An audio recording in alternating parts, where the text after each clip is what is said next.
Hey guys, Hofster here, and today I'm going to be doing a comparison between the Genesis spell, which drops from Chancellor Dama in the Oryx Sanctuary, and the Sporous Spray Spell, which drops from the Crystal Worm Mother in the Fungal Cavern. So let's jump into the difficulty to obtain before we get into the actual stats of these items. So the Sporous Spray Spell is also known as the Fungal Spell, and the spell is a fairly rare drop from the Fungal Cavern, which is an endgame dungeon, making it quite uncommon to see around, although it's not extremely rare like an event wipe. The Genesis spell, on the other hand, is a much more rare drop from the endgame dungeon Oryx Sanctuary. Dama is considered one of the hardest mini-bosses, so the completion rate of this boss is fairly low compared to the others for most people running the dungeon. With that being said, this is also a rare wipe bag from that boss, so you can expect that this item will be pretty rare for a while. So let's jump into the stats.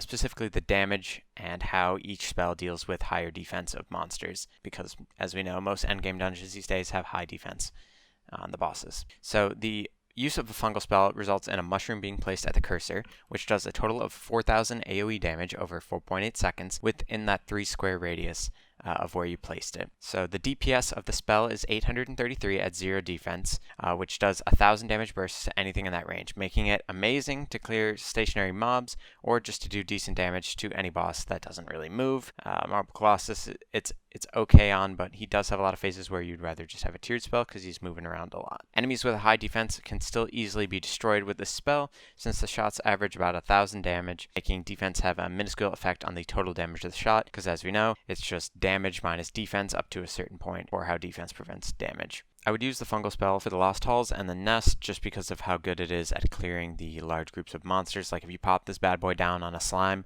in the center of the room, pop a couple of them on there, and you're in a small group, you'll most likely just destroy the slime in seconds. As well as the nest, if you just pop one on like a hive or something like that while clearing, you just destroy all the little larvae and all the little bees that it spawns.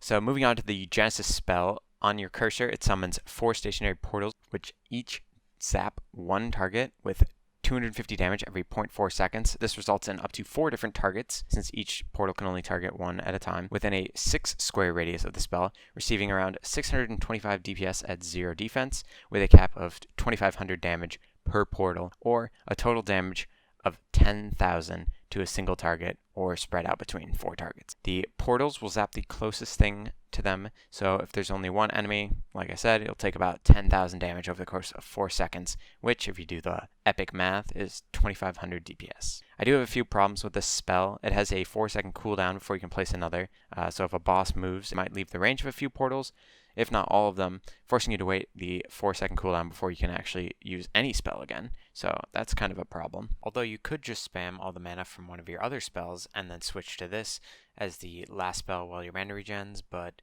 this is a comparison just between the power of the Genesis and the power of the fungal spell.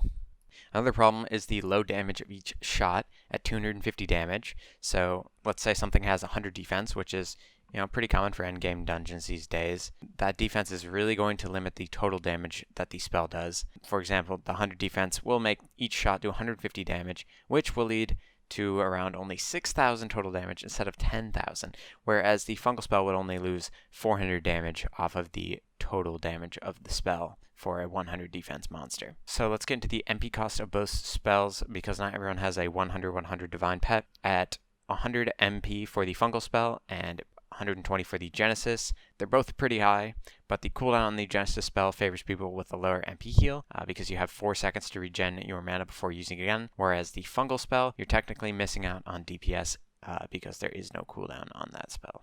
If we look at the burst damage of these items, the fungal spell has a much higher burst damage when spammed from a max MP wizard, as you can easily get 4 or 5 spells down at one time, allowing for a total of 15,000 to 20,000 damage over 4 seconds if that enemy stays within the range.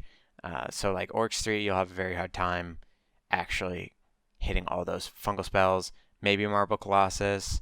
If he's doing a stationary phase, you could get all that off, but realistically, this is probably just good burst damage for clearing because most things don't stick around in the same spot for 4 seconds. Meanwhile, the cooldown on the Genesis spell allows for a max of 10,000 damage over 4 seconds. With that higher range, it might be easier to get that full 10,000 damage out on a boss, but like I said before, the defense of most bosses is going to severely limit that damage in the first place. And this is all not considering that the fungal spell is piercing as well, so if you're trying to do burst damage to like a slime room or like a crusade or something like that, the fungal spell is going to absolutely blow the Genesis spell out of proportion in terms of that burst damage. I still think the Genesis spell is much better for clearing low HP monsters such as like gods, sewer enemies, and other like mid-game stuff like that. It really shreds through those low defense, low HP monsters. Another benefit of the Genesis spell is the 6-tile radius of the zapping from the portals. Overall, if you were only going to use one spell, I'd say go with the fungal spell because the damage and the defense mitigating is just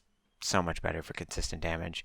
Although the Genesis spell is really fun and easy to use, it doesn't really shine well in boss fights. So that's going to be it for this video. Let me know in the comments which spell is your favorite if you've ever had the chance to use both of them. Thank you so much for watching, and I'll see you in the next one.